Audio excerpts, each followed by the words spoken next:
हज़रात मोहतरम, ये ज़िंदगी ये इम्तिहान भी है और बड़ी मुख्तसर भी है।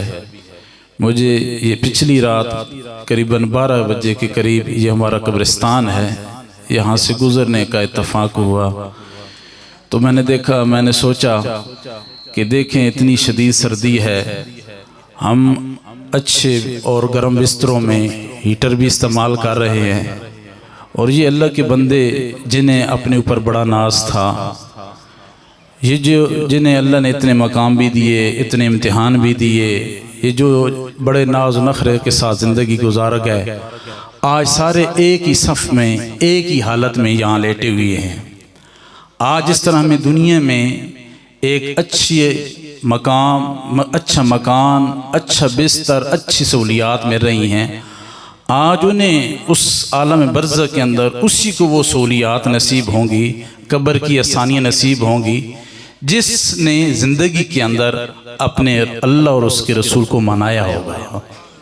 देखते नहीं हमारी ज़िंदगी के सामने जाते जाते किसी के साथ कोई हादसा हो गया, कोई बीमार हो गया, किसी के साथ क्या हो गया।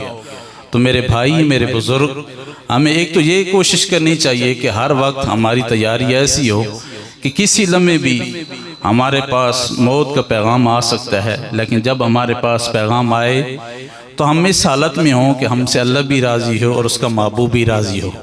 क्योंकि जहाँ हम इस दुनिया की सर्दी एक लम्हे के लिए बर्दाश्त नहीं कर सकते, गर्मी एक लम्हे के लिए बर्दाश्त नहीं कर सकते, हमारे अंदर कहाँ की ताकत है, हमारी क्या बिसात है कि हम कब्र की सख्ती और तलखी एक लम्हे के लिए महसूस कर सकें। इसलिए बड़े बड़े अज़मत और शान वाले लोग, अल्लाह के मुकर्रबीन बंदे भी उसी आखिरत के लिए अल्लाह से रोते रहे, उससे डरते रहे, मौला अपने दरवाजे पे कबूल फरमाना। हमारे इन भाइयों की ये खुश नसीबी है। दूसरा हमारा क्या होता है कि जब वालिदैन फ़ौत हो जाएं तो वहाँ बड़ा फ्रूट तकसीम किया जाता है, लेकिन ज़िंदगी में उन्हें फ्रूट ला के नहीं दिया जाता। ये ना कोई साले सवाब का तरीका है, ना ये इस्लाम का तरीका और वतीरा है। मुझे इस भाई की एक बात बहुत अच्छी लगी। आज से करीबन 1 साल पहले पिछले रमज़ान में इन्होंने मुझे कहा कि इस तरह वालदा बीमार है, लेकिन हम अपनी माँ के लिए जो कुछ करना पड़ा हम सारा करेंगे। क्यों? इसलिए कि पहले माँ है, बाकी दुनिया के मामलात बाद में हैं। ये खुश नसीब औलाद की अलामत होती है।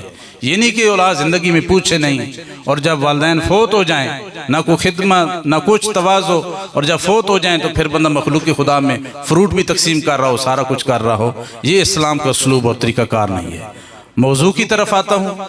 मेरे करीम आका अलैहिस्सलातु वस्सलाम की पाक बारगाह में एक हुज़ूर का ग़ुलाम हाजिर हुआ, एक सहाबी हाजिर हुआ।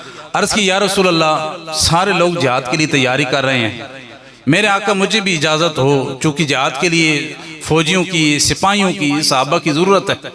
आका मुझे भी इजाज़त हो, मुझे इज़्न अता फरमाएँ, मुझे हुक्म इरशाद फरमाएँ, मैं भी जिहाद पे जाना चाहता हूँ। मेरे आका ने क्या इरशाद फरमाया? हुज़ूर ने इरशाद फरमाया क्या तेरी माँ जिंदा है? फरमाया जी हाँ या रसूलल्लाह, मेरी माँ जिंदा है। मेरे आका ने फरमाया जा अपनी माँ की खिदमत कर, तुझे हज का सवाब भी मिलेगा, तुझे उम्रे का सवाब भी मिलेगा, तुझे जिहाद का सवाब भी मिलेगा। वो गुलाम आया था सिर्फ एक इजाज़त तलब करने के लिए, फ़कत जिहाद के लिए। उसने हज की बात नहीं की थी, उसने उम्रे की बात नहीं की थी, और जिहाद पे तो जाके जान कुर्बान करके फिर शहीद का या शहादत का सवाब मिलता है।